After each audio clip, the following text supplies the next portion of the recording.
की एजेंसी हो जो हाँ, लेकिन इनको कोई लिंकअप कर अदरवाइज क्या होगा अदरवाइज क्या होगा ये ऐसे सुनने में बड़ा अच्छा लगता है, कहने में बड़ा अच्छा लगता है, मंत्री भी बड़े खुश हो जाते हैं। तो मैं तो वही ये ज़्यादा देर चलेगा नहीं। when these children form fight a better children of the same society, ये थोड़ी है कि उनको साइंस में करना चाहिए। So these are the various products like we can get from beekeeping, and we have used those products in creating the value-added products. So these are honey-based soaps. These are lip balms using. We have made these using bee wax. These are chocolates, honey chocolates. So please taste one. कोई आप पहले बता दो ना। And then we have honey, and these are candles and statues made using bee wax. So the input required for making these products is like very minimum, and we can sell these for around, like we are selling these for 80 rupees, but we have created this using I think 10 to 15 rupees. But how much are you selling? क्या scale क्या है इसका? कितना बिकता है? So like on demand and demand stalls बढ़ानी based. पड़ेगी ना, ऐसे नहीं चल रहा है। I mean, राइट, वो मार्जिन है, लेकिन मार्जिन तो फायदा तभी होगा ना जब उसका क्वांटम बढ़ेगा। और वैल्यू एडिशन इसमें भी कर सकते हैं आप। Yes sir. हनी में अलग अलग Honey, फ्लेवर डाल दो। yes, sir. Yes, you are fusing different value added. Raw products, you have to add here.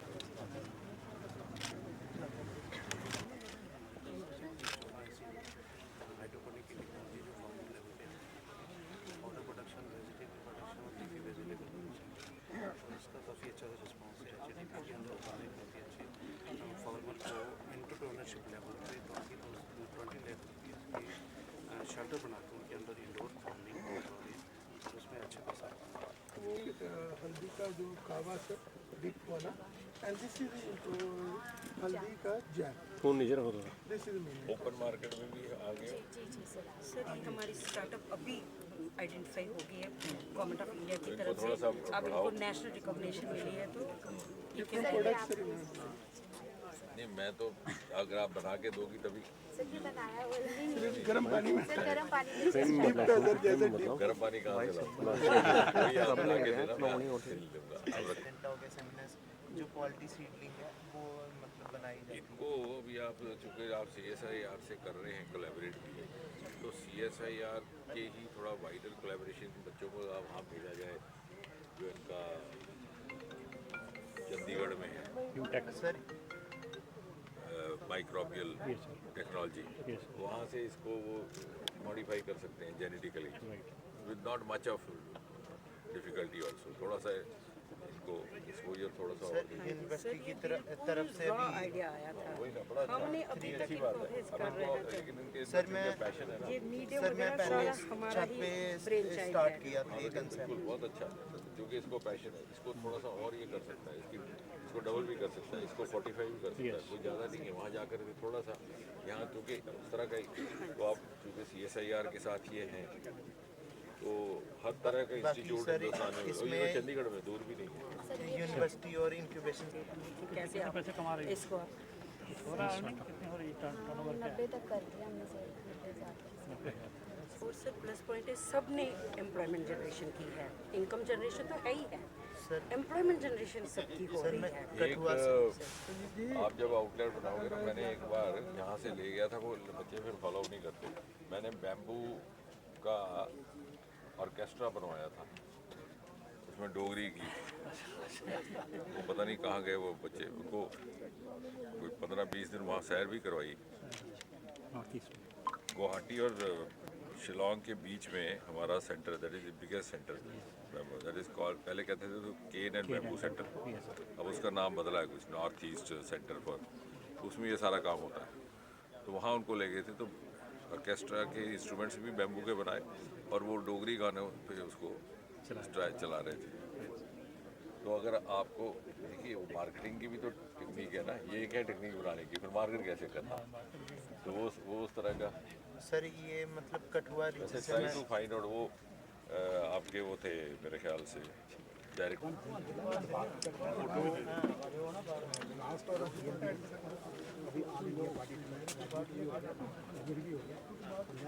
और सर मेजर एक प्रॉब्लम थी वसूली का, जो इंडिजिनस टेक्नोलॉजी जो हमारी लॉस हो रही थी, इग्नात रखे हैंडमेड, उसको इग्नात प्रमोट रखे करने के लिए हमने 6 सेल्फ हेल्प ग्रुप बनाए। इसमें 11% इन पर कोविड से पहले वहाँ जनपथ में 1 महीना वो लगाया करता था ये पश्मीने का स्टॉल, क्या आपका शर्मा था? जी सर, ये भी करना चाहिए। ये वुलन बेस्ड हम पश्मीना से स्पेसिफिकली वुलन बेस्ड और हैंड खड्डी वाली ये स्पिनिंग वुलन वाली। बेस तो करो, लेकिन आइडेंटिटी आपकी पश्मीना से है ना मसोली की।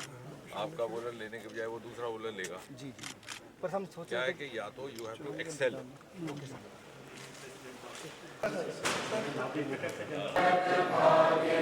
Extend a floral welcome to Honorable Minister and present a moment to an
side पर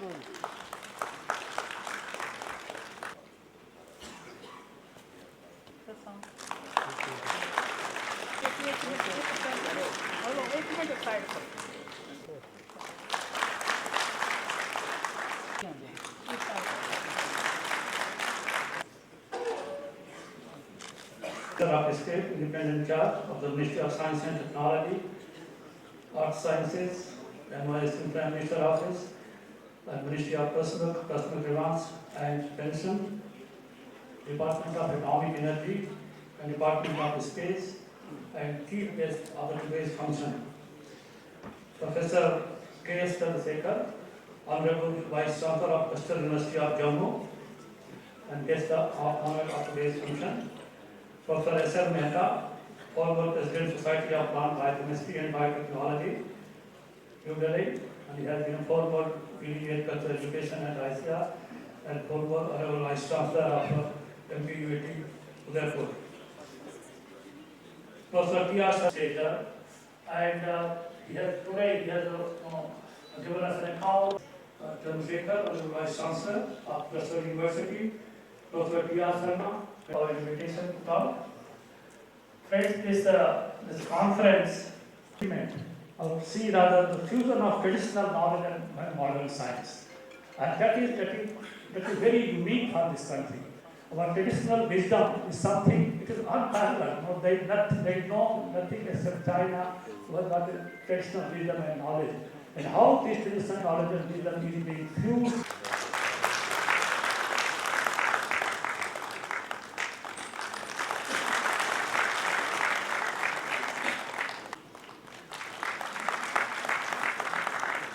Tribal families. It is possible by the technologies which are available, but the newer developments in methodology is permitting us newer ways of meeting new challenges, especially sustainability in agriculture, climate change, resilience among crops, biotic and abiotic stress. These are major problems. that there is more to do in agriculture.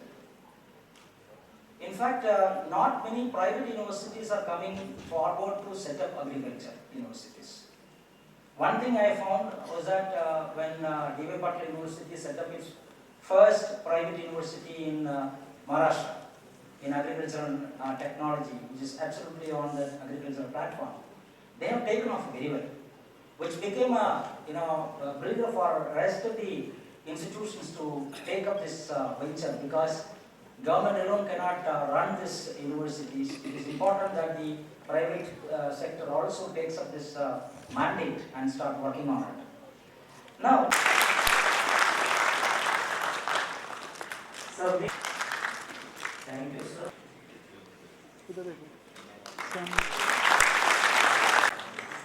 Thank you so much, sir. And now, join me in inviting the Chief. Party whom you heard making his introductory remarks very elaborately, precisely, and who is the academician responsible for seeking to give a new direction to this university, and also must be complimented for holding a national conference of this nature and aligning Jammu with the national academies of the country. You could clap for the Vice Chancellor, because after all, we are going to have his investment officer.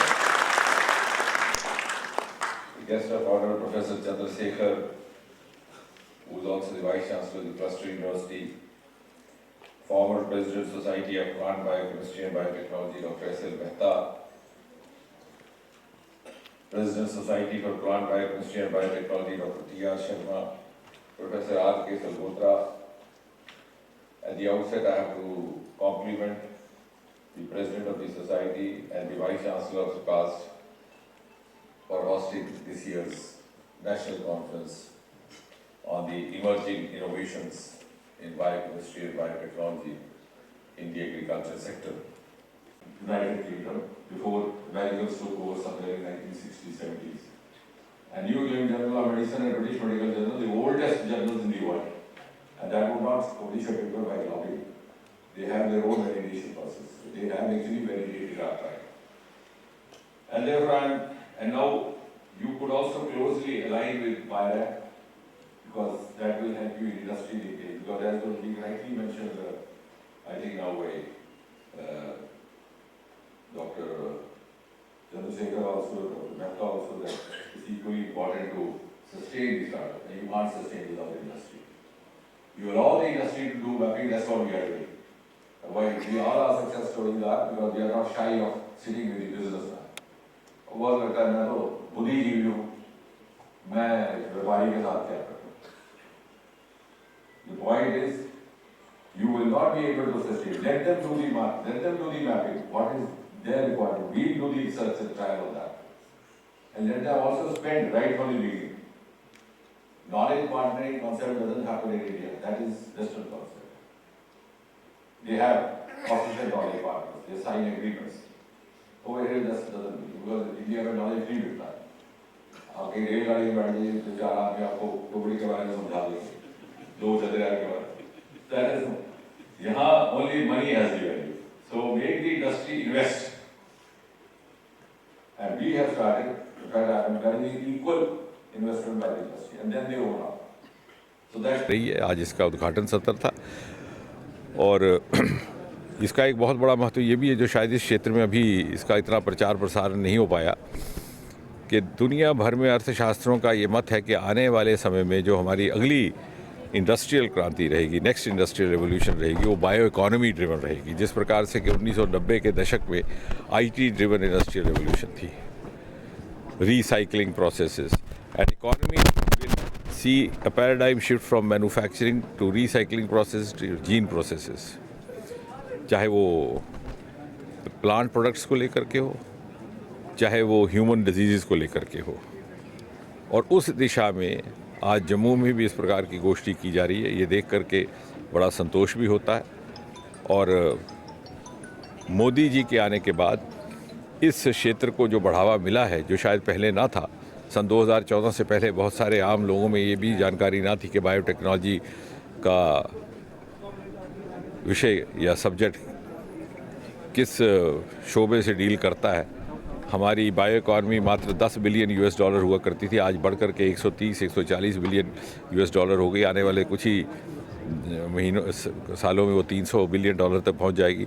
2014 में हमारे biotech startups की संख्या देश भर में मात्र 50 थी, आज लगभग 9,000 हो गई है. और यही नहीं, इसी विभाग ने प्राइवेट सेक्टर को साथ में जोड़ करके एक इंटरफेस बाईरैक का बना करके अनेकों सक्सेस स्टोरीज़ दुनिया के आगे रखी हैं, जिसमें एक तो महत्वपूर्ण है वैक्सीन। जैसे आप जानते हैं हिंदुस्तान ने कोविड का पहला DNA वैक्सीन बनाया और दूसरे देशों को तोहफे के तौर पर दिया, वो भी इसी विभाग की ओर से हुआ प्राइवेट पार्टिसिपेशन में, एक भारत बायोकेम नाम की कंपनी के साथ। इसी प्रकार महिलाओं में, बालिकाओं में सर्वाइकल कैंसर की रोकथाम के लिए HPV वैक्सीन वो भी हाल ही में ईजाद किया गया है।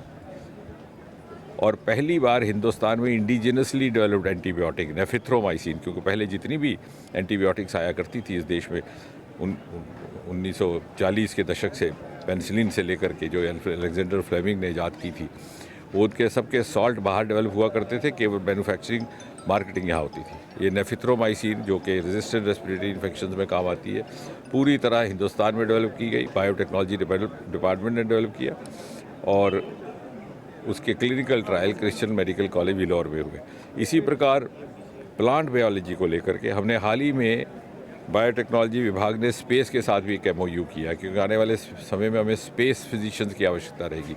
स्पेस बायोलॉजी कैसी है, स्पेस फिजियोलॉजी कैसी है, जब अंतरिक्ष में हमारे एस्ट्रोनॉट जाके लंबे समय तक रहेंगे तो किस तरह का उनके शरीर का किस तरह का रख रखाव होगा, उसको लेकर के इतनी डाइवर्सिफिकेशन हो रही है। और ये जो हमारी university which is dedicated to plant research and innovation, उसको लेकर के आज ये विचार गोष्ठी शायद इस दिशा में भी काम करे कि जीन रिलेटेड जो मॉडिफिकेशंस हो रही हैं, CSIR का हमारा अदारा है जिसने पहले से ही इसमें काफ़ी बढ़त कर दी है, जहाँ IIIM जम्मू की ओर से लेवेंडर स्टार्टअप्स का काम शुरू हुआ, पालमपुर से ट्यूलिप का काम शुरू हुआ और लखनऊ के हमारे एक इंस्टीट्यूट से 108 पत्ती का कमल ईजाद किया।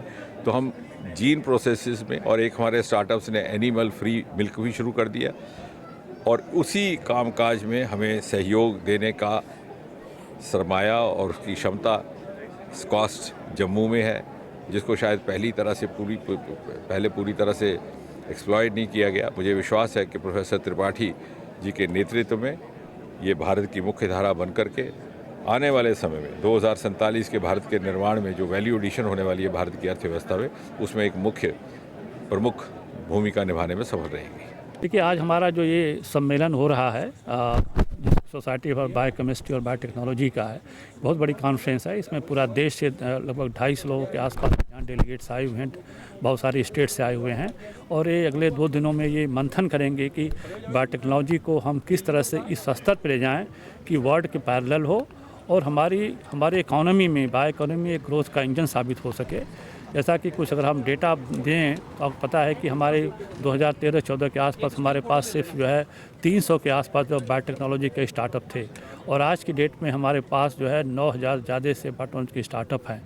हम जो है 10 साल पहले लगभग 13 बिलियन US$ का हम जो है बिजनेस करते थे, और आज की डेट में हम जो है लगभग 130 बिलियन US$ का हम बिजनेस कर रहे हैं बायोटेक से। और ये गवर्नमेंट ने ये टारगेट फिक्स किया है कि बाय 2030 हम इसको जो है 300 बिलियन US$ लेके जाएंगे।